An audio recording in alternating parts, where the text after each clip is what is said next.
Bienvenidos sean todos a Esencial Factor. Soy Daniel Primera y es un gusto y un honor para mí poder estar con ustedes nuevamente para compartir de la palabra de Dios. Así que sean bienvenidos. Hemos estado estudiando acerca del mensaje de los tres ángeles.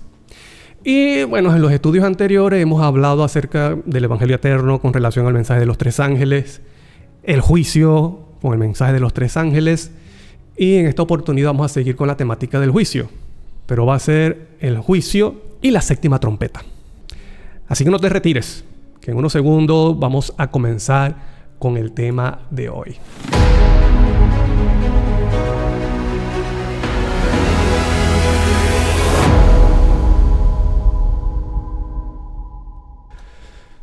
Así es, sean bienvenidos nuevamente a Esencial Factor. Te recuerdo que puedes escribir tu mensaje, enviar tu opinión, si tienes algún versículo, algún pensamiento, lo puedes compartir, que yo gustosamente lo estaré leyendo y también voy a responder. Y si no te has suscrito, te invito a que te suscribas al canal y también para que, si quieres recibir la diapositiva de los temas de Esencial Factor, bueno, dale clic allí a donde dice para ser miembro de Esencial Factor, y así puedes descargar la diapositiva de cada tema. Si lo quieres predicar, si lo quieres compartir, si lo quieres seguir estudiando, si quieres dar estudios bíblicos a otras personas, bueno, ahí tienes la diapositiva. En el estudio anterior estuvimos hablando acerca de lo que tiene que ver el derramamiento del Espíritu Santo, que es la lluvia tardía, con el juicio. Así que ese mensaje de juicio, para que el remanente final lo dé con poder, recibe el Espíritu Santo. El derramamiento final, que es la lluvia tardía. Y esa lluvia tardía va a ser superior a la lluvia del Espíritu Santo en el primer siglo. ¿Te recuerdas? Hechos 2 con los apóstoles. Y tiene una relación importante con las trompetas, dijimos. ¿Por qué? Porque las trompetas son eventos que van a suceder en este mundo, en ciertas partes del mundo, unido con el mensaje que el remanente estará dando, anunciando al mundo, llamando al arrepentimiento a las personas. Entonces, hay unos propósitos de por qué se da el Espíritu Santo. Entonces, la causa principal, vamos a decir la causa es porque Cristo va a ser ungido como rey. Ten presente esto: cuando Cristo sea ungido como rey en el cielo, ese ungimiento cae en la iglesia, que representa el cuerpo de Cristo. Y ese ungimiento con el aceite, que representa el Espíritu Santo, no es otra cosa que el derramamiento del Espíritu Santo, que es la lluvia tardía. Y eso va a caer sobre el remanente. Esa es la razón, esa es la causa. Ahora, ¿cuál es el propósito? El propósito de recibir el Espíritu Santo es para la madurez del carácter de los creyentes, para completar la perfección del carácter, para ser sellado. Ya no hay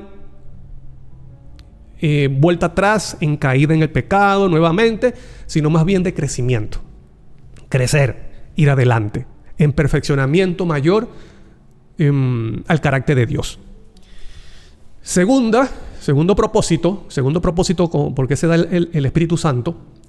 O recibir el poder. Mientras la persona está obedeciendo, la luz que va recibiendo más de la presencia del Espíritu Santo, hasta que luego se le da el poder. Por eso que habla con poder, y es dar el mensaje, el último mensaje de amonestación a este mundo, que se conoce como el mensaje de los tres ángeles, con poder.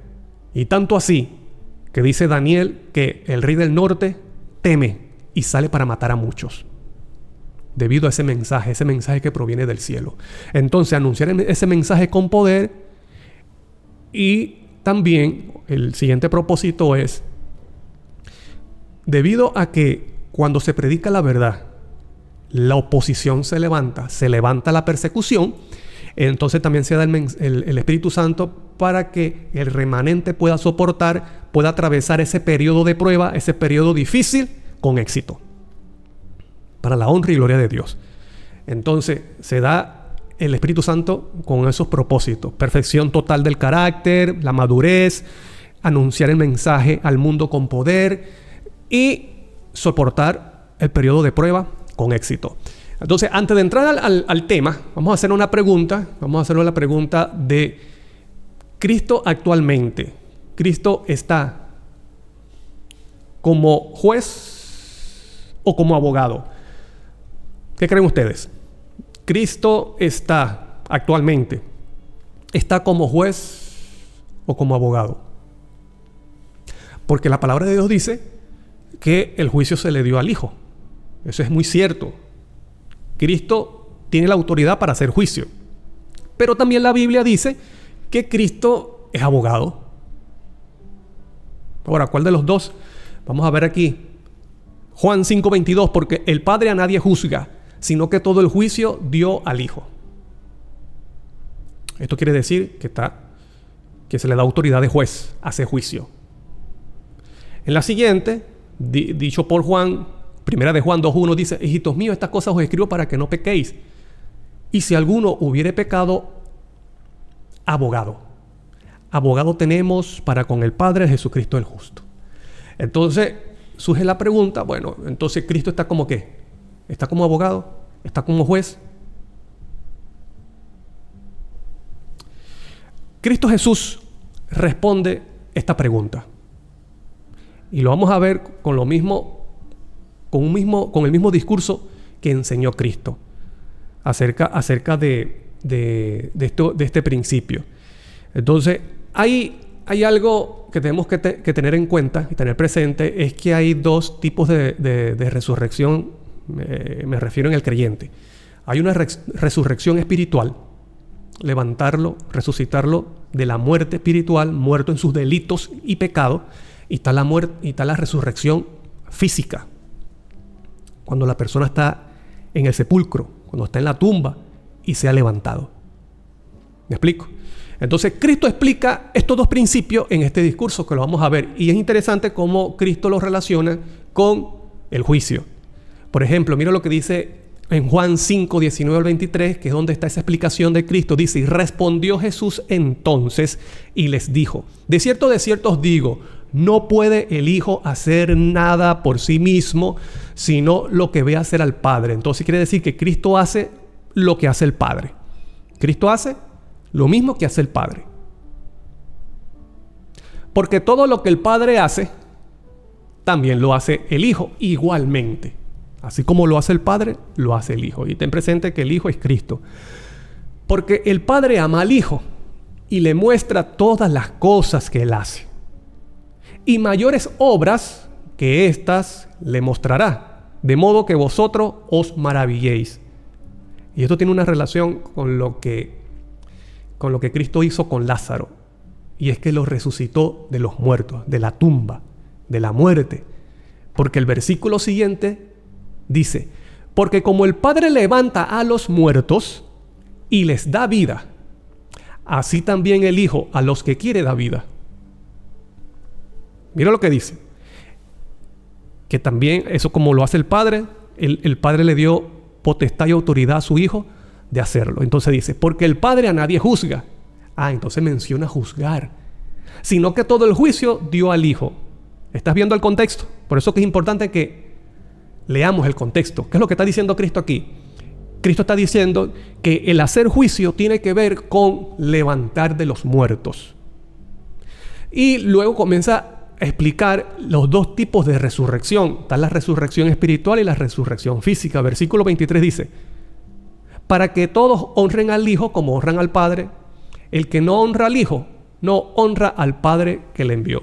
Entonces, Cristo sigue diciendo en los versículos 24 al 27: de cierto os digo, el que oye mi palabra y cree al que me envió, o sea, si cree en el Padre, tiene vida eterna.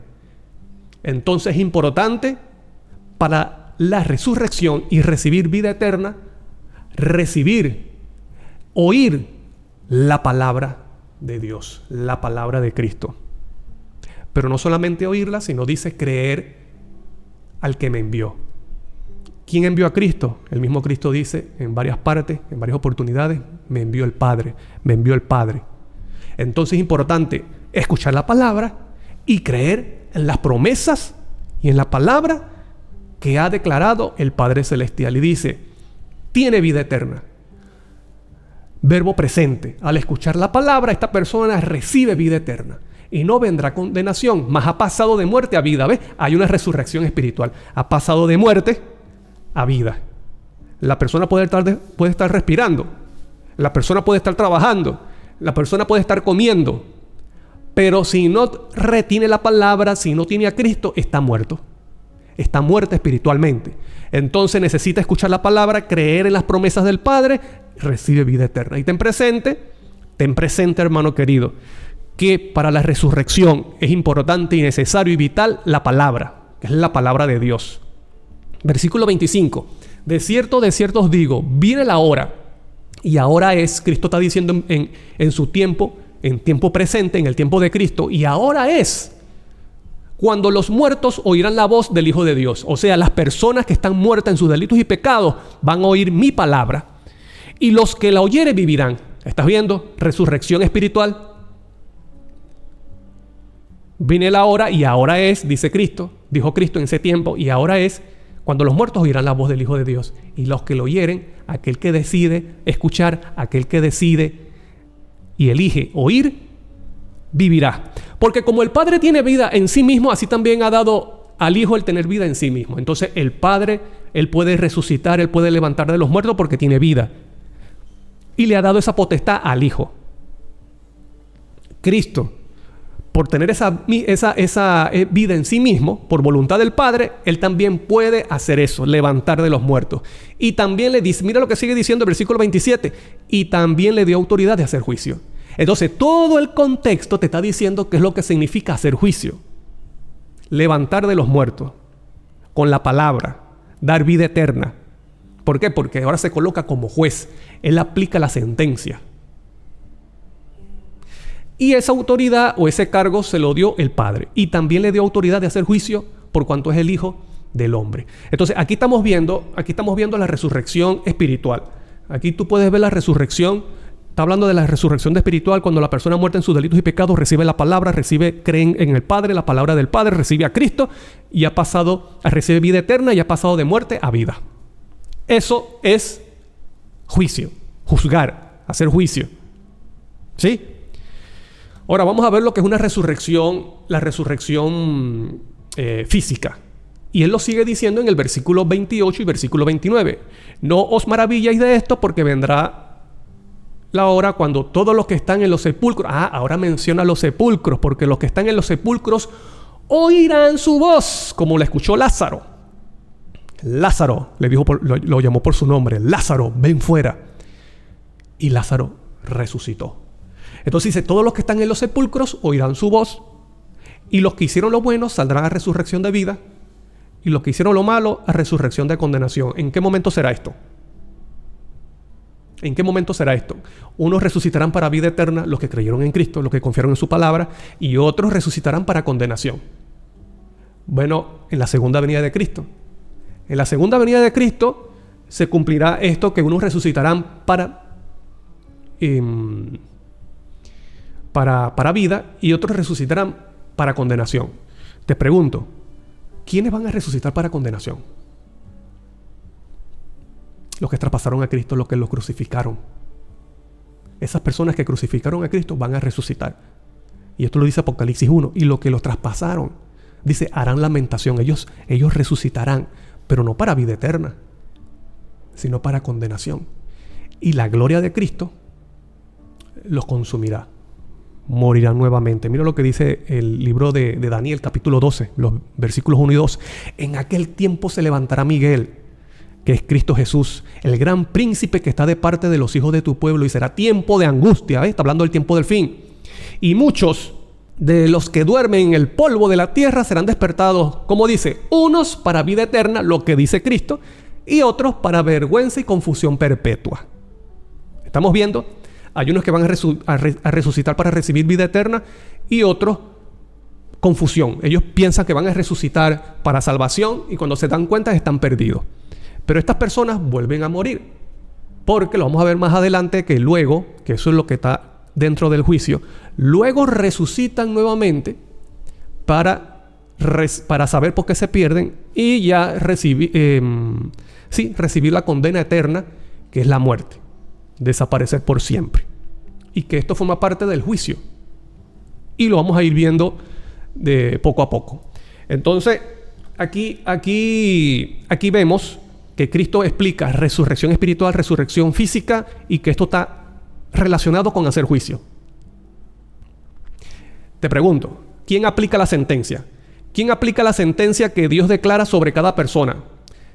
Cristo, el Hijo. ¿Por qué? Porque el Padre le dio toda esa potestad a Cristo. Cuando dice el Padre a nadie juzga, lo que está diciendo es que el aplicar sentencia, el dar vida eterna o la muerte, eso se lo ha dado el Padre al Hijo. Ahora vamos a hacer unas preguntas. La pregunta vamos a ver aquí rápidamente. Entonces, ¿cómo Cristo resucita espiritualmente a la persona? Porque déjame decirte que el juicio no es para condenación. El juicio es para salvación. Lamentablemente, muchas personas todavía no han entendido la esencia del juicio.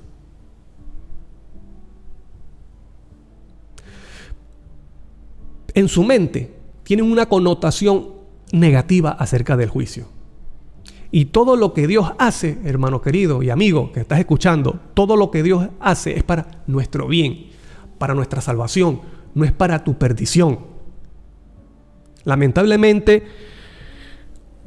porque somos seres humanos con una mente caída, todavía no comprendemos plenamente el amor, el carácter de Dios, sus acciones, sus obras, sus actos, que siempre es para nuestro bien. Y cuando se nos habla de juicio, pensamos que el juicio que Dios hace es para condenar. No, mira, estas personas vivieron en pecado, así que vamos a darle la muerte y que ella...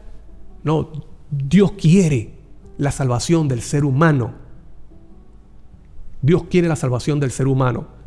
Por eso tú ves allí cuando Cristo dijo que el hacer juicio tiene que ver es con qué, con dar vida, resucitar al muerto espiritualmente y al muerto físicamente. Hacerle una nueva criatura. ¿Por qué? Porque el Padre le dio esa autoridad al Hijo. El que obra en el ser humano su transformación, su redención y su salvación es Cristo. ¿Por qué? Porque el Padre le dio ese cargo y esa potestad y esa autoridad a su Hijo amado. ¿Qué utiliza? ¿Qué utiliza Cristo para levantarnos de la muerte? Su palabra. ¿Te recuerdas a Lázaro? Cristo habló, Cristo no se quedó callado. Cristo dijo, Lázaro, ven fuera. ¿Ves? Utilizó la palabra. Esa persona estaba allí, tenía más de 3 días muerto o muerta. Esa persona tenía más de 3 días muerta. Y la palabra entró en los oídos de ese ser inerte y recibió nuevamente su espíritu, el aliento de vida. Y esos músculos, esa carne corrompida, se restablecieron nuevamente. Ese cerebro o sus órganos se reactivaron y se sanaron. Mira, ¿y sabes tú que la sanación que hacía Cristo la hacía total y completa? Cuando Lázaro salió de ese sepulcro, yo te aseguro que sus órganos y su piel era como de bebé. ¿Por qué? Porque Cristo hace los milagros completos y perfectos. Entonces, vamos a ver aquí cómo es que Cristo hace para resucitar a una persona espiritualmente. Mira lo que dice Apocalipsis 3:14 al mensaje de la iglesia de la Odisea. Y escribe al ángel de la iglesia de la Odisea, he aquí el amén. Así se presenta Cristo. Primero, como el amén. El testigo fiel y verdadero, el principio de la creación de Dios dice esto. Si tú estudias con atención cada iglesia, de la iglesia de Apocalipsis, Cristo se presenta de una forma de acuerdo a la necesidad de esa iglesia. ¿Me explico? Cristo, de acuerdo a la necesidad que tiene esa iglesia, Cristo se presenta de una forma. Y en este caso, en la iglesia de la Odisea, Él se presenta como el amén. ¿Qué significa amén? Amén significa verdad, También se dice cuando se escucha la palabra de Dios, uno dice amén, o sea, que así sea, eso es cierto, que así es, que se cumpla. Cuando Cristo dice el amén, Él dice, es que es la verdad. Y Cristo es el amén porque por medio de Él las promesas de Dios se hacen una realidad. Así como te repito, cuando alguien escucha la palabra de Dios y dice amén, que se cumpla. Cristo es el amén. ¿Por qué? Porque Cristo es el medio por el cual las promesas del Padre se cumplen. También dice que es el testigo fiel y verdadero y el principio de la creación de Dios. ¿Qué significa que Cristo sea el principio de la creación de Dios? Que por Él fueron creadas todas las cosas. Y esto lo vamos a ver en los siguientes versículos. Colosenses 1, 15, 17. Dice, Él es la imagen del Dios invisible, el primogénito de toda creación, porque en Él fueron creadas todas las cosas. Eso significa ser el principio de la creación de Dios. Eso significa ser el primogénito de toda creación. Porque ahí está el conector. Porque, dice, el primogénito de toda creación, porque en Él fueron creadas todas las cosas, las que hay en los cielos, las que hay en la tierra, visibles e invisibles, sean tronos, dominios, sean principados, sean potestades. Lo que están nombrando aquí, mencionando es la jerarquía de los seres celestiales, de los ángeles inteligentes. Todo eso fue creado por Cristo y para Cristo. Sigue diciendo, todo, ¿ves? Todo fue creado por medio de Él y para Él. Fue creado por medio de Él.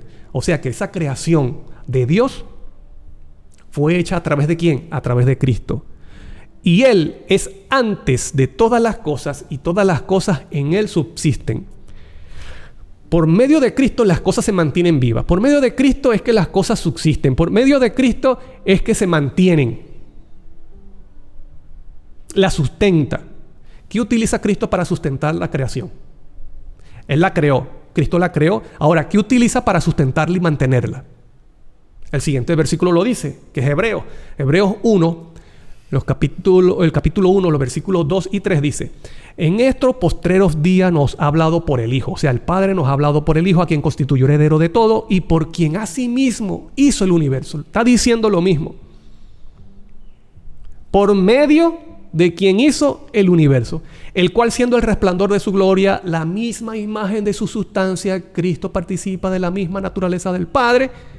Y dice, y quien sustenta o sostiene todas las cosas, ¿con qué? Con la palabra de su poder. La palabra que utilizó Cristo para hacer los cielos y la tierra, el sol y la luna, el mar, las fuentes de las aguas, los animales y las plantas. Su palabra. ¿Qué utiliza Cristo para resucitar a una persona muerta en sus delitos y pecados y traerla a la vida eterna? Su palabra. ¿Qué utiliza Cristo para sostener la creación y sustentarla? Su palabra. ¿Qué utiliza Cristo para mantener vivo a un creyente espiritualmente? Su palabra. La palabra de Cristo es crucial en todo esto, porque la palabra tiene poder. Y de esta forma es que Cristo resucita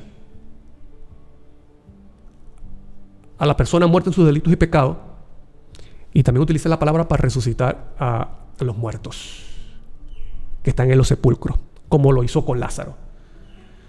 Ahora volvemos a Apocalipsis 3, que es la iglesia de la Odisea. ¿Te recuerdas? Cristo se presenta en la iglesia de la Odisea como el amén, porque eso lo necesita comprender la iglesia de la Odisea. La iglesia de la Odisea no ha entendido todavía que Cristo es el amén y que Cristo es el principio de la creación de Dios. La iglesia de la Odisea necesita comprender eso. Y tú te preguntarás, bueno, pero ¿qué importancia tiene de que nosotros creamos de que Cristo fue el creador de todo? Yo creo eso. Tal vez tú dirás, yo creo eso. ¿Y qué pasa con eso? Bueno, que de la misma forma como Cristo creó ese mundo hermoso, los cielos y la tierra, los animales, las lumbreras, las estrellas, fue con su palabra. De la misma forma, Cristo, para crear una nueva criatura, primero resucitar a esa persona que está muerta en sus delitos y pecados y transformarla en una nueva criatura hermosa para la honra y gloria de Dios, utiliza su palabra. La palabra de Cristo tiene poder. Y así como esa palabra, por medio de la palabra, creó el sol, la luna, esas cosas hermosas, por medio de la palabra Él puede crear en ti un corazón nuevo. donde esté su justicia. Un corazón de carne que responda, un corazón vivo que responda al llamado del Espíritu. Eso es lo que necesita comprender, asimilar la iglesia de la Odisea.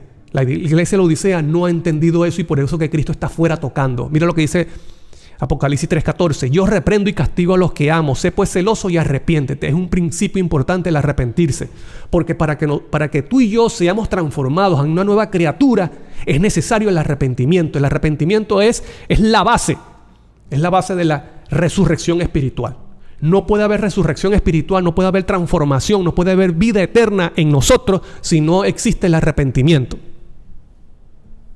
He aquí yo estoy a la puerta y llamo. Si alguno oye la palabra, oye mi voz, la palabra, y abre la puerta, entraré a él y cenaré con él y él conmigo. Te pregunto, ¿qué es lo que trae Cristo para comer con el creyente que abra la puerta? Porque aquí Cristo dice que la intención de tocar la puerta y de venir al corazón y de llamar la vida de la persona es comer con esa persona. Ahora, ¿qué crees tú que se comerá? ¿Qué crees tú cuál es la comida que trae Cristo para compartir con el creyente? ¿Qué necesita esa persona muerta en sus delitos y pecados para resucitar a la vida? La comida que trae Cristo. Ahora, vamos a ver qué es lo que invita a Cristo.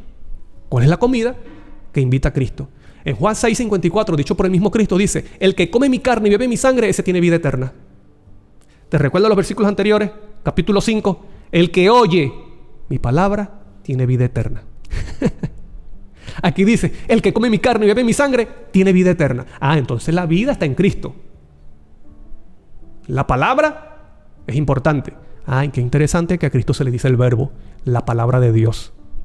También dice que Cristo es el camino, la verdad y la vida. Y yo lo resucitaré en el día postrero. Aquí estamos viendo las dos resurrecciones. El que come mi carne y bebe mi sangre tiene vida eterna. Ha pasado de muerte a vida. Y aquella persona que resucita espiritualmente por el poder de Cristo, ahora Cristo le promete y tendrá la garantía de que resucitará en la segunda venida de Cristo si la persona muere. Yo te garantizo de que te resucitaré en el día postrero, porque mi carne es verdadera comida y mi sangre es verdadera bebida. El que come mi carne y bebe mi sangre, en mí permanece y yo en él. Y ten presente, hermano querido, que la palabra de Dios da testimonio de Cristo. El mismo Cristo lo dijo. Ellas son las que dan testimonio de mí. O sea que cuando nosotros estudiemos la Biblia, cuando nosotros estudiemos la palabra de Dios, cuando nosotros la mastiquemos, tenemos que comprender de Cristo, aprender de Cristo, porque Cristo es la vida. Sí, es cierto, hay otros temas que debemos conocer, que son importantes, que debemos comprender, pero lo que necesitamos tú y yo para resucitar espiritualmente y estar vivo espiritualmente es Cristo, la contemplación del Hijo de Dios, recibir sus enseñanzas y su palabra. Por eso que él sigue diciendo en el versículo 60 al 63, al oírla muchos de sus discípulos dijeron: dura es esta palabra, no la comprendían. ¿Cómo es que tenemos que comer la sangre de Cristo, la carne y beber su sangre? Porque la estaban tomando literalmente. ¿Quién la puede oír? O sea, ¿quién la puede entender? Sabiendo Jesús en sí mismo que sus discípulos murmuraban de esto, les dijo: ¿esto os ofende? Pues que si vieres al Hijo del Hombre subido donde estaba primero. O sea, ustedes van a comenzar a creer si ven que yo asciendo al cielo, a la presencia del Padre, ahí sí van a creer. Eso es lo que está diciendo Cristo. Versículo 63. El Espíritu es el que da vida, la carne para nada aprovecha. Las palabras que yo os hablo, las palabras que yo os he hablado, son espíritu y son vida. Entonces, ¿qué necesita comer la persona que está muerta en sus delitos y pecados? Necesita comer la palabra de Cristo. Esa es la comida que trae Cristo para aquella persona que decide abrir la puerta de su vida, de su corazón, para que Cristo entre y coma con él. Cristo no va a traer, hermano, entretenimiento. Cristo no va a traer aquí noticias de deporte. Cristo no va a traer farándula. Cristo no va a traer nada de eso. Cristo trae su palabra. Y la palabra de Cristo da testimonio de él. Porque eso es lo que necesitamos tú y yo para levantarnos de la muerte espiritual y vencer el pecado que nos domina. Y eso es lo que necesita comprender la iglesia de Laodicea. La iglesia de Laodicea necesita abrir la puerta a Cristo y asimilar las promesas. Las promesas que ha dado el Padre y que llegan a ser una realidad a través de su Hijo amado, Cristo Jesús. Entonces, Cristo está como el abogado, Cristo está como el consolador, porque eso significa abogado, paracletos, eso significa consolador, que es abogado. Entonces, Cristo es el Espíritu de verdad que obra en el ser humano, como Pablo dice en Efesios, para que por la fe more Cristo en el corazón. Entonces, cuando Cristo mora en el corazón, el pecado sale, las tinieblas salen. Cuando Cristo viene a nuestra vida, Él trae su justicia. ¿Y qué es su justicia? Su propia vida, su rectitud, poder para obedecer los mandamientos de Dios y vencer la naturaleza pecaminosa y las pasiones bajas que nos dominan. Para eso te llama Cristo Jesús. Cristo no te llama para que sigas en el pecado, para que sigas siendo un súbdito de Satanás, para que sigas siendo un muñeco del diablo, un títere. No, Cristo te llama para darte la victoria sobre el pecado y sobre Satanás y sobre la carne. ¿Por qué? Porque Él quiere prepararte para que tú estés delante allí en su presencia y que su gloria no te consuma. Él quiere vestirte con su propia justicia para que estés delante del trono, recibiendo de la gloria del Padre y que esa gloria no te consuma, sino de que estés con Cristo por la eternidad. Entonces, el tiempo nosotros que tenemos para aprovechar es ahora.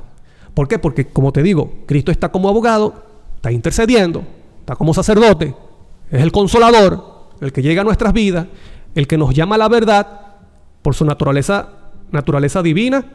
Él nos llama, llega a nosotros y te enseña lo que Él hizo cuando estaba como ser humano, cuando vino como ser humano, sus enseñanzas, sus parábolas, cómo trató a las personas, cómo trató al pecador, su muerte en la cruz, su resurrección. ¿Me explico? Eso es lo que hace Cristo. Cristo te enseña, Cristo te da entendimiento para que tú puedas comprender lo que Él hizo cuando estuvo en la tierra como hombre.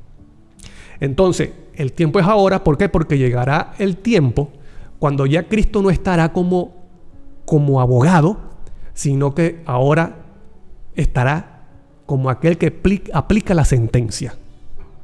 Vida eterna y muerte eterna. Y para ese tiempo ya no habrá gracia. Se habrá terminado el tiempo de gracia. Entonces vamos a ver aquí la aplicación. Vamos a ver aquí la aplicación de la sentencia como juez. Mire lo que dice Apocalipsis 19:11. Dice: entonces vi el cielo abierto. He aquí un caballo blanco y el que lo montaba se llamaba Fiel y Verdadero, con justicia juzga y pelea. Y estás viendo aquí que hay una relación entre juzgar y ¿qué dijimos que juzgar? Aplicar sentencia. Vida eterna o muerte eterna. Condenación eterna. Pero está relacionado con el hecho de que Cristo dice que viene un caballo blanco. ¿Qué significa eso? Con que viene como rey. ¿Por qué? Porque ya Cristo ya no está como intercesor o como sacerdote. Se ha quitado sus vestiduras sacerdotales, ahora se ha puesto sus vestiduras reales. Se ha puesto su vestidura de juez y viene a la tierra a destruir el pecado de este mundo. ¿Por qué? Porque es el tiempo de implantar su reino eterno. Ahora, para que Cristo pueda implantar su reino eterno en este mundo, ¿qué es lo que tiene que hacer? Tiene que destruir los reinos malvados de este mundo. Por eso que dice allí que viene como rey. ¿Y qué más dice? Con justicia juzga y pelea. Porque siempre se implanta el reino con guerra. ¿Por qué? Bueno, porque un reino tiene que vencer a otro reino. Y en este caso, los impíos, los poderes políticos malignos de este mundo, no quieren dejar el reino, no quieren dejar el poder. Lo que ellos menos desean es que venga Cristo con poder y gloria, porque ellos saben que eso será su destrucción eterna. Entonces, Cristo aquí en su segunda venida vemos que se aplica la palabra juzgar. Apocalipsis 20, 11 al 12 también te dice que después de la segunda venida de Cristo, o sea, después del milenio, hay un periodo de tiempo de 1000 años, que ahí también se va a juzgar. Lo vamos a ver más adelante. Y luego, después del milenio, también se dice que hay un juicio. Y vi un gran trono blanco, y al que estaba sentado en él, de delante del cual huyeron la tierra y el cielo, y ningún lugar se encontró para ellos. Y vi a los muertos, grandes y pequeños, de pie ante Dios, y los libros fueron abiertos, y otro libro fue abierto, el cual es el libro de la vida. Ese libro se llama el libro de la vida del Cordero, que es Cristo, ¿ves? Del Cordero. Y fueron juzgados los muertos, ahí está, fueron juzgados los muertos por las cosas que estaban escritas en los libros según sus obras. La pregunta es, ¿quién juzgará en ese trono blanco? ¿Qué crees tú? ¿Quién juzgará desde ese trono blanco? Bueno, lo que dijo mismo Cristo en Juan 5:22, porque el Padre a nadie juzga, sino que todo el juicio dio al Hijo. Entonces Cristo es el que va a aplicar sentencia, va a aplicar la sentencia en ese lugar después del milenio. Mira lo que dice esta cita de la sierva del Señor. En presencia de los habitantes de la tierra y del cielo reunidos, se efectúa la coronación. Ahí, la coronación final del Hijo de Dios. Y entonces, revestido de suprema majestad y de poder, el Rey de Reyes falla el juicio de aquellos que se rebelaron contra su gobierno. Cristo recibe la coronación y dice, el Rey de Reyes falla el juicio. O sea, realiza el juicio de aquellos que se rebelaron contra su gobierno y ejecuta justicia. O sea, aplica la sentencia contra los que transgredieron su ley y oprimieron a su pueblo. El profeta de Dios dice, vi un gran trono blanco y al que estaba sentado sobre él, de cuya presencia odió la tierra y el cielo, y no fue hallado lugar para ellos. Vi a los muertos pequeños y grandes estar de pie delante del trono, y se abrieron los libros, y se abrió también otro libro, que es el libro de la vida, y los muertos fueron juzgados de acuerdo con las cosas que estaban escritas en los libros, según sus obras. Apocalipsis 20, 11 y 12, que fueron los versículos que leímos anteriormente. Entonces, aquí vemos cómo es que Cristo entonces está como abogado y estará como juez. Eso es lo que significa hacer juicio. Eso tiene que ver es con dar vida eterna, o la otra sentencia, que es muerte eterna. Pero esta sentencia, ¿quién las ha declarado sobre cada persona? El Padre. El Padre ha declarado sobre cada persona una sentencia, ya sea vida eterna o muerte eterna. Pero el Padre le dio la facultad o la autoridad al Hijo de aplicar la sentencia. Por eso que dice que Cristo se le dio autoridad de hacer juicio. ¿Ves? En el estudio anterior vimos acerca de relación de las trompetas con el derramamiento del Espíritu Santo y con el juicio. Y vimos que es una promesa de Dios en el libro de Joel. En el libro de Joel aparece la promesa de Dios de que en el tiempo, cuando sea derramado el Espíritu Santo, sea la lluvia tardía, dice en ese tiempo, en aquel tiempo, yo daré, dice Jehová, yo daré señales y daré prodigio de sangre, fuego y humo. Y vimos que esas señales de fuego, de sangre y de humo son de las trompetas. Porque las trompetas, tú estudias la profecía de las 7 trompetas y tienes relación con sangre, con fuego y con humo. Y con señales en los cielos de los astros que son conmovidos. Entonces te voy a mostrar rápidamente cómo es algo que anuncia Apocalipsis. Lo dice Apocalipsis. Apocalipsis es un libro escrito para la última generación. Está apuntando para los eventos finales. Cómo las trompetas sonarán. ¿Por qué? Porque las trompetas anuncian el juicio final. Bueno, hay personas que creen que las trompetas solamente tienen un cumplimiento en el pasado, en la historia, en la Edad Media, y que eso ya caducó en el pasado. Pero las trompetas, Apocalipsis lo muestra claramente, y la sierva del Señor, las trompetas tienen un cumplimiento para el tiempo del fin, porque las trompetas anuncian el acercamiento de la segunda venida de Cristo con poder y gloria como Rey. Porque eso hacían las trompetas. Las trompetas anunciaban un juicio, anunciaban la llegada de un rey, anunciaban alguna destrucción. Entonces, mira esta cita. Esta cita en Mensaje Selecto, tomo 3, en la página 487 dice, tendrá lugar la batalla del Armagedón. Y ese día no debe encontrar a ninguno de nosotros durmiendo. El poder del Espíritu Santo. El poder del Espíritu Santo, y esa es lluvia tardía. El poder del Espíritu Santo debe estar sobre nosotros. Y el capitán de las huestes del Señor estará a la cabeza de los ángeles del cielo para dirigir la batalla final, la batalla del Armagedón. Solemnes eventos ocurrirán ¿en dónde? En el futuro. ¿Cuáles son esos eventos? Sonará una trompeta tras otra. Ellen White estaba clara de que las trompetas son eventos para el futuro. Sonará una trompeta tras otra. Y luego de las trompetas que viene, las postreras plagas. Una copa tras otra será volcadas en forma sucesiva sobre los habitantes de la tierra hasta la segunda venida de Cristo. Y en inglés lo dice así tal cual. Es lo mismo. En inglés dice, trumpet after trumpet is to be sounded. O sea, trompeta tras trompeta sonará o será sonada. Así lo dice en inglés. En inglés lo muestra que las trompetas sonarán. Un verbo en futuro. Hay otra cita en Maranatha, en la página 284, en inglés dice así. Apocalipsis 6 y 7 están llenos de significado. Terribles son los juicios de Dios revelados. Los 7 ángeles se presentaron ante Dios para recibir su comisión. A ellos se le dieron 7 trompetas. El Señor iba a castigar a los habitantes de la tierra. Entonces, mira cómo dice en inglés. Lo que pasa es que yo lo traduje al español. Pero si tú lees esa misma cita, en la misma cita de Maranatha, pero en español, mira cómo dice. Dice diferente. No aparece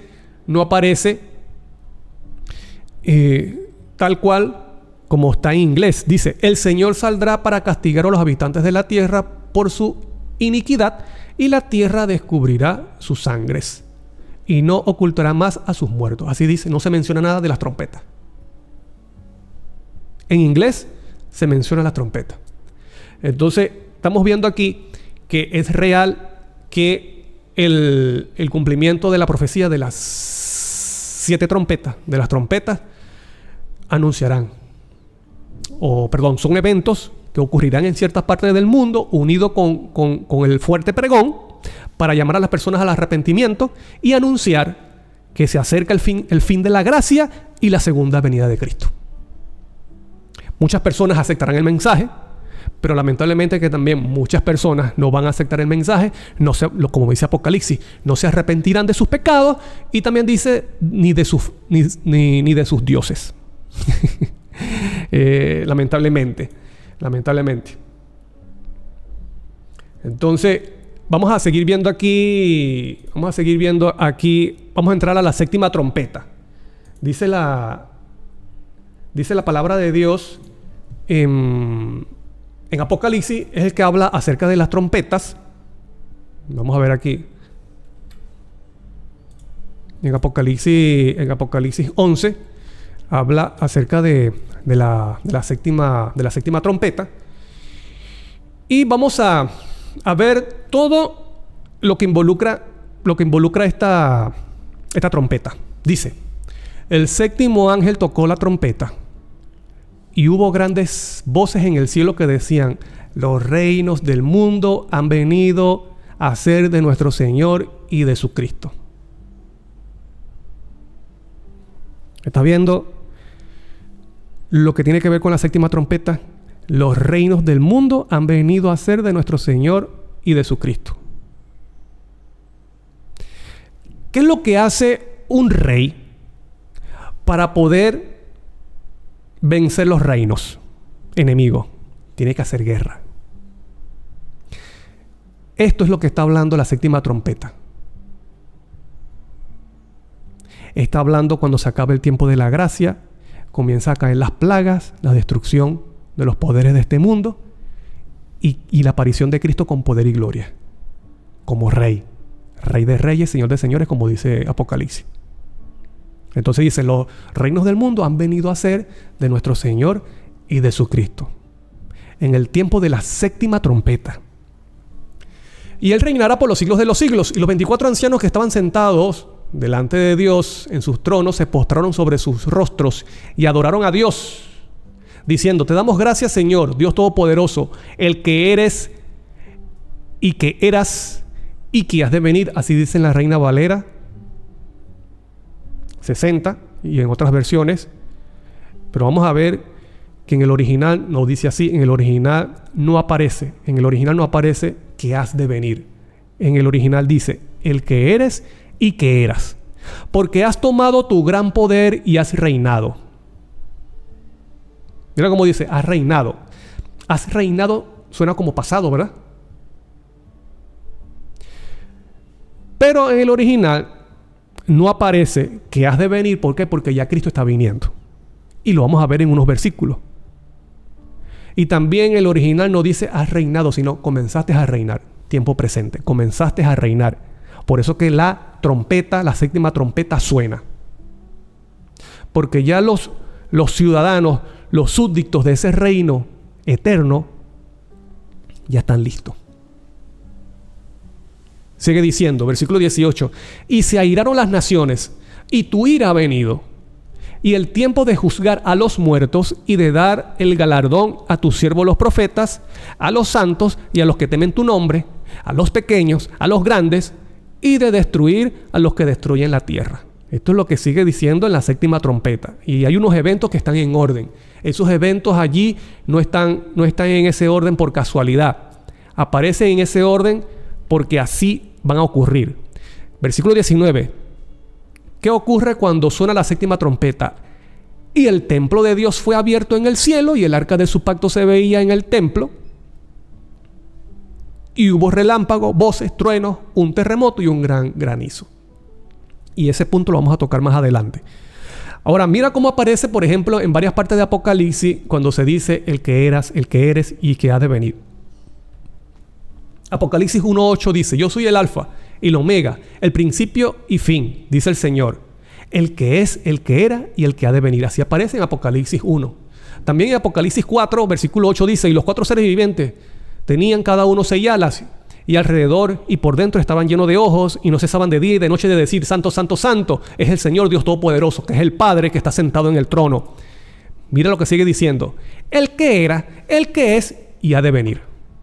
Pero cuando vemos en la séptima trompeta, vamos a leer la Biblia de las Américas, en la versión la Biblia de las Américas, que en este versículo esta Biblia se apega más al original. Dice: diciendo: te damos gracias, Señor Dios Todopoderoso, el que eres y el que eras, porque has tomado tu gran poder y has comenzado a reinar.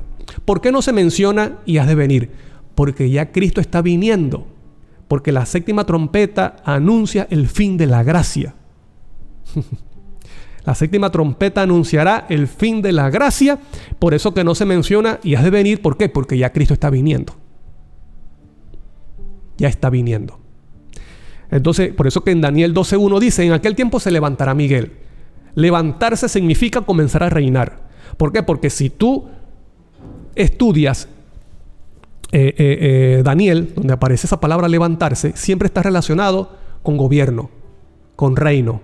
Por ejemplo, en Daniel 11, que es el contexto de Daniel 12, tú ves que dice que se levanta un rey de Grecia, y se levanta el rey de tal, y se levanta el rey del norte, y se levanta el rey sucesivamente. ¿Qué significa levantarse? Levantarse no es levantarse de la cama que está dormido, no. Levantarse es comenzar su reino, y siempre esa palabra tiene una connotación o una relación con ¿qué? Con guerra.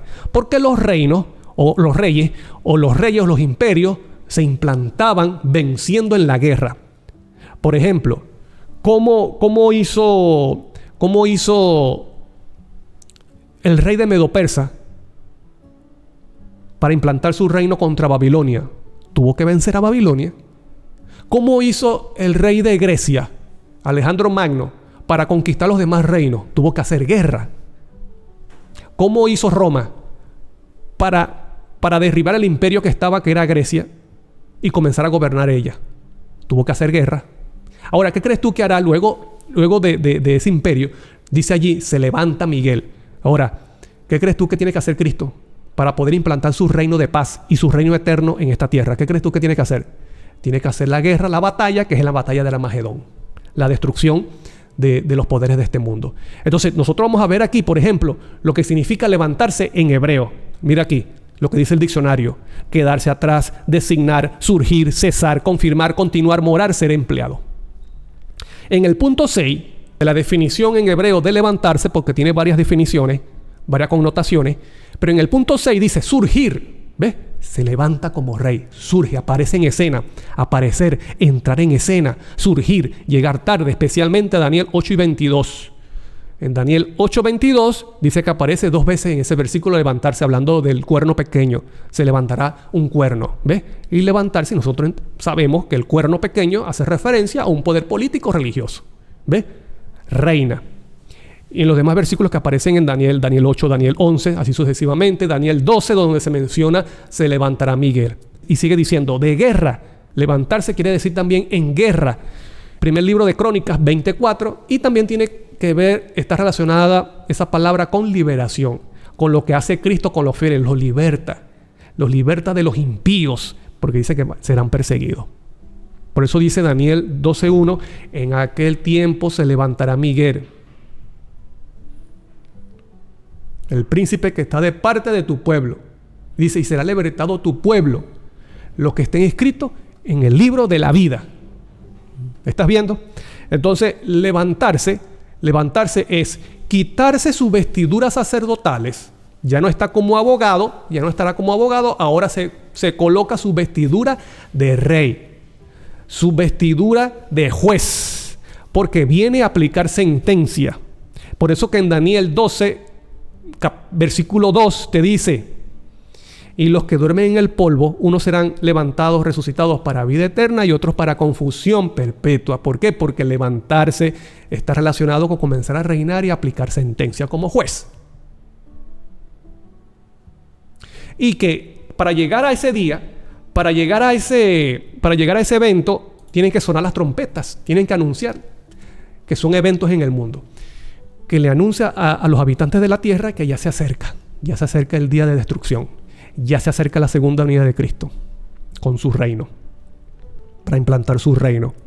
Entonces, de acuerdo a la séptima trompeta, hay una parte donde dice que el templo de Dios se abre en el cielo. Míralo como dice en Apocalipsis 11 y 19, hablando de la séptima trompeta, recuerda eso, dice, y el templo de Dios fue abierto, el templo de Dios fue abierto en el cielo, y el arca de su pacto se veía en el templo.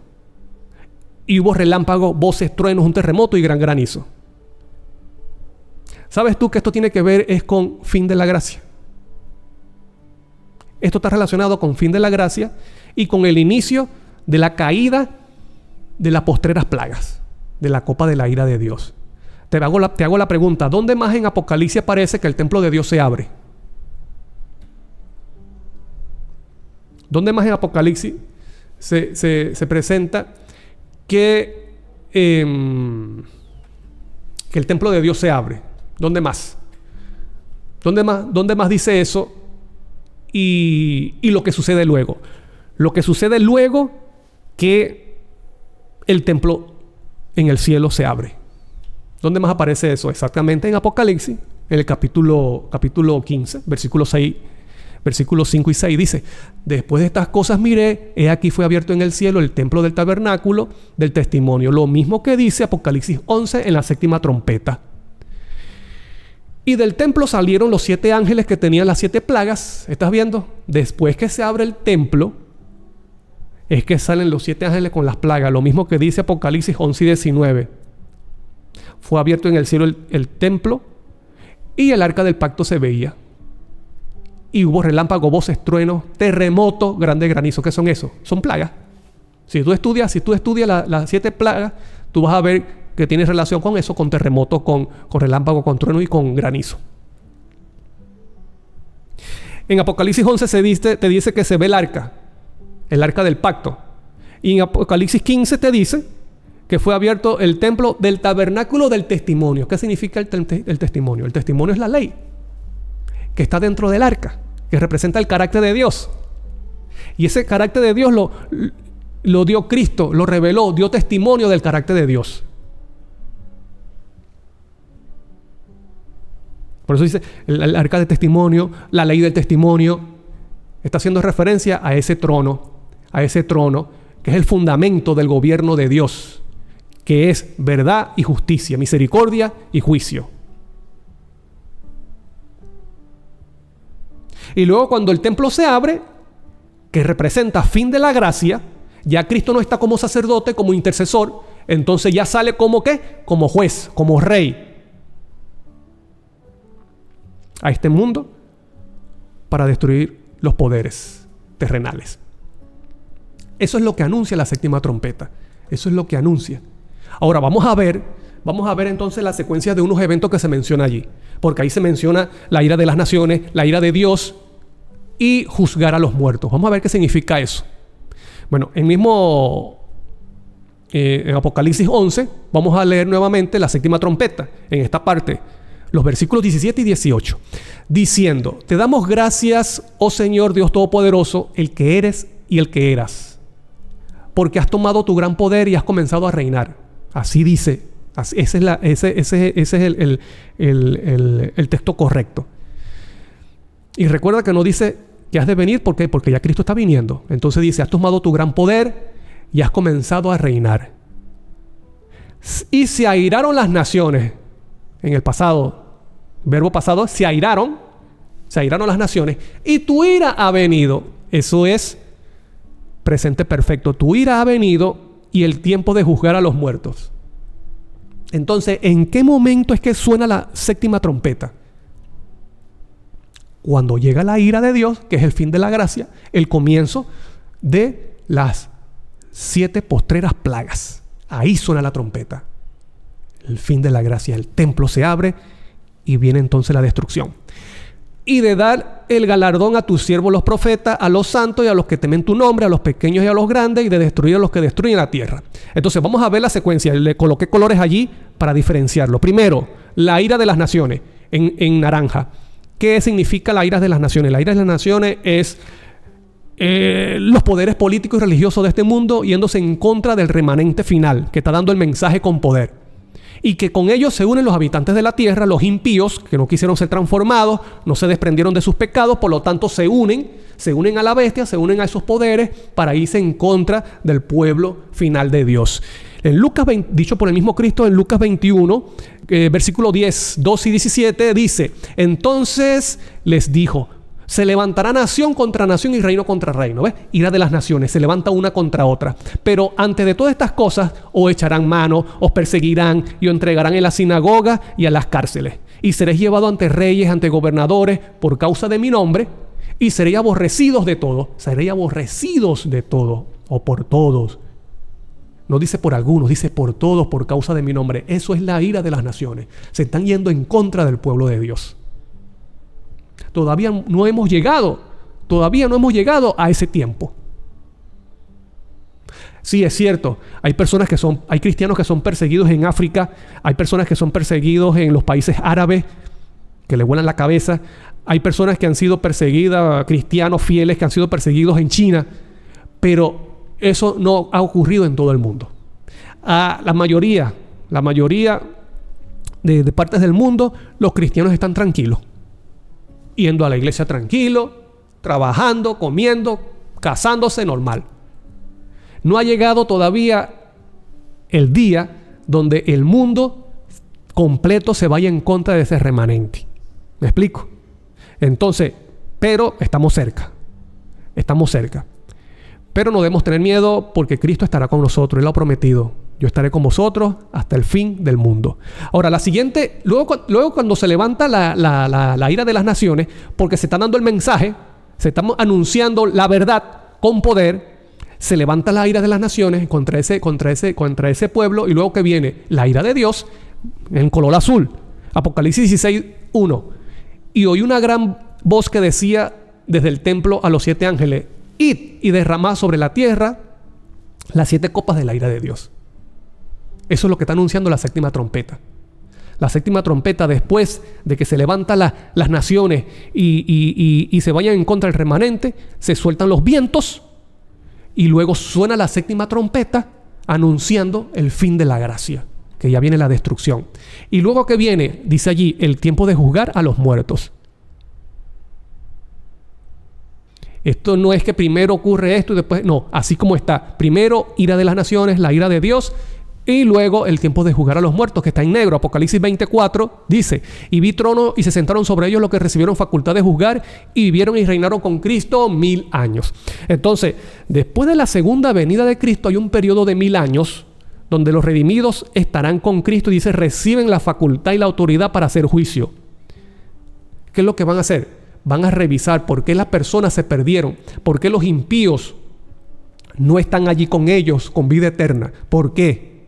Por ejemplo, si yo tengo un familiar, si yo tengo un amigo, un vecino, un conocido, que tal vez no está con ese grupo, entonces Dios tiene que dejar todo en claro, porque recuerda lo que hemos dicho en los estudios anteriores. El trasfondo del juicio es la vindicación del nombre de Dios. Dios tiene que dejar en claro ante el universo de que su carácter y que su nombre es justo. ¿Me explico? Aquí no está en juego el ser humano. Lo que está en juego es el carácter y el honor de Dios. Entonces nuestra vida diaria,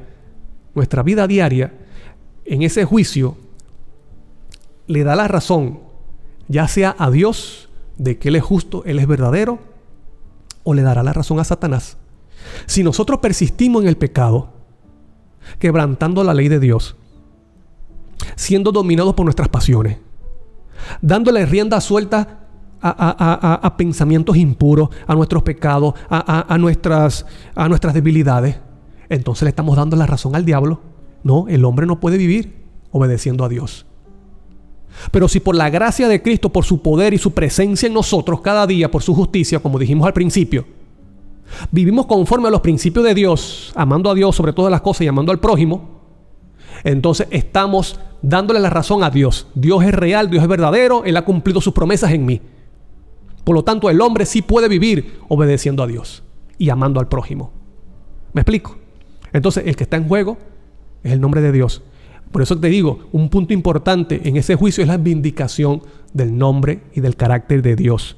Por eso que ellos reciben facultad para juzgar. O sea, ellos revisan esos libros donde están registrados la vida de todas esas personas que se perdieron. Entonces ellos van a decir, sí, es cierto, Dios es justo. Las personas merecieron la muerte. No quisieron desprenderse del pecado. Por lo tanto, ellos no pueden vivir en el cielo, donde mora la justicia, ni tampoco pueden morar en la tierra nueva, donde mora la justicia, la paz y el amor y el gozo. Porque sería un tormento para ellos.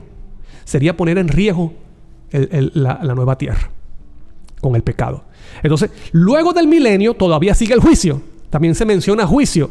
Por ejemplo, aquí en Apocalipsis 20, 11 y 12 dice, y vi un trono blanco y al que estaba sentado en él, y de delante del cual huyeron la tierra y el cielo, y ningún lugar se encontró para ellos. Y vi a los muertos grandes y pequeños de pie ante Dios. ¿Y qué sucedió con esos muertos? Y los libros fueron abiertos, y otro libro fue abierto, el cual es el libro de la vida, y fueron juzgados los muertos. Eso es lo que involucra el juicio de los muertos. Esas personas después del milenio resucitan, como dijimos al principio, resucitan entonces para entender por qué se perdieron y para recibir ahora ya la condenación eterna, que es muerte eterna, desaparecer por siempre. Y se le llama muerto, ¿por qué? Porque ya no hay esperanza, ya no hay tiempo de gracia, ya Cristo no está como consolador, transformando y llamando a las personas. Cristo ya no está como abogado intercediendo, sino que Cristo ahora está como juez, aplicando la sentencia. Entonces dice que estos muertos fueron juzgados. Eso es lo que enseña la séptima trompeta. La séptima trompeta indica eso: fin de la gracia, la venida de la ira de Dios y el tiempo de juzgar a los muertos. Mira lo que dice el comentario bíblico adventista sobre ese versículo de Apocalipsis 11:18. Se airaron las naciones, tu día ha venido, y el tiempo de juzgar a los muertos y de dar el galardón a tus siervos los profetas. Dale el galardón. O sea, después de la ira de las naciones, después de la ira de Dios, después del tiempo de juzgar a los muertos, se le va a dar el galardón a los siervos los profetas, a los santos, a los que temen tu nombre, a los pequeños y a los grandes, y de destruir a los que destruyen la tierra. Mira lo que dice el comentario bíblico adventista sobre Apocalipsis 11:18. El que Juan hable de la recompensa y de la destrucción significa que se refiere al juicio final. Quiere decir que el tiempo de juzgar a los muertos significa juicio final, anunciado por la séptima trompeta, que tendrá lugar después de los 1000 años. Entonces, el juicio tiene varias etapas, varias fases. La investigación de los libros para ver quién va a resucitar, o sí, para vida eterna, quiénes no van a recibir vida eterna. Como dice Daniel 7, se revisan los libros, la corte revisa los libros, y eso sucede antes de la venida de Cristo. Eso significa que sucede antes de la venida de Cristo. En cualquier momento, hermano querido y amigo, si es primera vez que tú estás escuchando esto, quiero decirte, es importante que tú comprendas esto, porque muy pronto tu nombre puede pasar delante del tribunal celestial. Entonces, muy pronto comenzará el juicio de los vivos. Estudiar y evaluar la vida de cada persona viva en nuestra generación. ¿Por qué? Porque Cristo viene pronto y tiene que haber un registro de quiénes son los que han sido transformados y quiénes son los que no se han desprendido del pecado. Luego viene el juicio, que es esa fase. Luego pasa a la destrucción. Cuando el nombre de Dios sea vindicado completamente, entonces ya no hay tiempo de gracia y tiene que el pecado ser destruido. Entonces, cuando Cristo venga como rey, destruirá los poderes de este mundo. Luego viene el milenio, que es revisar entonces por qué esas personas, los impíos, se perdieron. ¿Te recuerdas? Revisar el milenio. Y luego, después del milenio, que es el juicio, todavía sigue el juicio de los muertos, que ahora los muertos han resucitado para saber por qué se perdieron. Porque Dios ha vindicado su nombre y tiene que dejar todo en claro. Y cuando estas personas entonces entiendan, sí, Dios es justo, yo merezco la condenación, Dios tiene razón, el diablo ha sido mentiroso, entonces estas personas entenderán que Dios es justo y verdadero, por lo tanto ellos merecen la muerte eterna y son consumidos por el pecado, que no puede resistir la gloria de la presencia de Dios y de Cristo. Son consumidos, desaparecen para siempre. Eso es lo que anuncia la séptima trompeta. Mira aquí esta secuencia con imágenes. La ira, de acuerdo a la séptima trompeta, el orden de los eventos de la séptima trompeta: ira de las naciones, luego la ira de Dios, que son las plagas, y el juzgar a los muertos. Estos acontecimientos no están de acuerdo al capricho de una persona. Estos acontecimientos están en orden: ira de las naciones, ira de Dios y el juicio de los muertos. No, es que a mí me parece que primero va esto, no, y después esto, y después lo otro. No. Es así como está en Apocalipsis: ira de las naciones, la ira de Dios y el tiempo de juzgar a los muertos. Entonces, luego que esos muertos son juzgados, entonces allí se destruye a Satanás para siempre, a los demonios. Se destruye para siempre. No es que están quemándose en un lugar eternamente, no. Son destruidos para siempre, dejar de existir. Y luego Cristo hará un cielo nuevo y una tierra nueva. Una tierra nueva como al principio, como en el Edén, y establecerá la ciudad, la nueva Jerusalén, para siempre en esta tierra. Y el ser humano, los redimidos, le servirán por siempre. En un mundo donde habrá justicia y paz. Quiero terminar leyéndote una cita de la sierva del Señor en Maranata.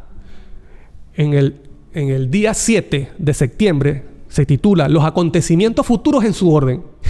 Pero como dice, los acontecimientos futuros en su orden, y está hablando de los acontecimientos que menciona la séptima trompeta. Vi que Jesús no dejaría el lugar santísimo antes que estuviesen decididos todos los casos. Eso se está haciendo ahora. Eso se está haciendo ahora. Por eso te digo que en algún momento tu nombre puede pasar ante el tribunal celestial, ya para salvación o para destrucción. Esas son las dos sentencias: salvación o destrucción. Y que la ira de Dios no podía manifestarse mientras Jesús no hubiese concluido su obra en el lugar santísimo y dejado sus vestiduras sacerdotales, sus vestiduras de intercesor, como abogado para revestirse del ropaje de venganza. ¿Cuál es el ropaje de venganza? De rey, de juez. Vi que la cólera de las naciones, o sea, la ira de las naciones, la ira de Dios y el tiempo de juzgar a los muertos eran cosas separadas y distintas, pero ¿qué? Que se seguían una a otra. Hasta el cual está allí en la séptima trompeta. Dice, se seguían una tras otra. También vi que Miguel no se había levantado y que el tiempo de angustia, cual no lo hubo nunca, no había comenzado todavía. Quiere decir que la séptima trompeta no ha sonado, porque la séptima trompeta anuncia que Cristo reina y se acaba el tiempo de gracia. Mire lo que sigue diciendo. Las naciones se están airando ahora. Ahora es que se está airando las naciones. Pero cuando nuestro sumo sacerdote termine su obra en el santuario, se levantará, se levantará Miguel, que es Cristo, se levantará, se pondrá las vestiduras de venganza, sus vestiduras reales y su vestidura de juez, y entonces se derramarán las 7 postreras plagas. Eso es lo que enseña la séptima trompeta. Acontecimientos tal cual están en la séptima trompeta: ira de las naciones, la ira de Dios y el tiempo de juzgar a los muertos.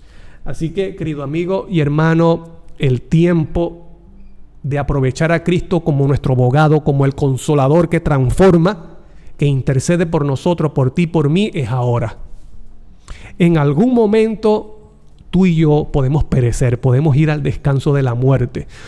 En ese tiempo ya no hay esperanza, el tiempo es ahora. Aprovecha que Cristo está tocando la puerta de tu corazón. Aprovecha que Cristo quiere darte de su palabra. Aprovecha que Cristo quiere libertarte del pecado. Aprovecha que Cristo quiere transformarte con el poder de su justicia. Aprovecha que Cristo quiere prepararte para la segunda venida de Cristo. Pero no solamente para eso, sino para que tú seas parte del remanente final, para darle el último mensaje con poder en este mundo. Por lo tanto, Él quiere prepararte para que tú recibas de su presencia, de la lluvia tardía, que es su poder, y dar el mensaje de amonestación y de esperanza que necesita escuchar este mundo, para la honra y gloria de Dios. ¿Quieres tú abrir el corazón a Cristo, al Consolador, y decirle: Señor, sí, entra en mí, ayúdame a comer de tu carne y beber de tu sangre, que es tu palabra, y que tu palabra, que es viva y eficaz, pueda transformar este corazón malo, este corazón podrido del pecado, y puedas hacer en mí un corazón nuevo, de carne, vivo, que responda a tu voz, que responda a tu espíritu, que responda a tu palabra. Si ese es tu deseo, te pido que allí, tú mismo allí, puedas invocar el nombre de Dios y decirle esto: Señor, haz esa obra maravillosa en mí y justifícame y ayúdame a crecer en la transformación, para honra y gloria de tu nombre. Y si muero, que yo muera con la esperanza que cuando Cristo venga como juez, alabado sea el nombre de Dios, que cuando Cristo venga como juez, como rey, me levante para vida eterna, porque quiero estar contigo para siempre. Espero que estas sean tus palabras y tu deseo, para honra y gloria de Dios. Soy Daniel Primera, ha sido un honor, ha sido un gusto para mí poder compartir con ustedes en estos minutos. Te recuerdo, si tienes algún comentario, puedes dejar, que yo estaré leyéndolo, te responderé. Si ves que este mensaje puede ser útil para otra persona, te pido que lo compartas, que otras personas puedan escuchar mensajes de esperanza, el mensaje de los 3 ángeles. Si no te has suscrito, te pido que te suscribas para que te llegue la notificación. Dale like para que también otras personas puedan ver estos temas. Y si no te has hecho miembro, te invito a que te hagas miembro, seas parte de este trabajo para honra y gloria de Dios, y así puedes descargar la diapositiva de los temas de Esencial Factor. Nos vemos en un siguiente estudio. Vamos a seguir hablando acerca del juicio de Dios, del mensaje de los 3 ángeles, para honra y gloria de Él. Y que sea de bendición, que estos temas sean de bendición para todos ustedes. Soy Daniel Primera, un abrazo a todos, paz, y conoce al Cordero de Dios.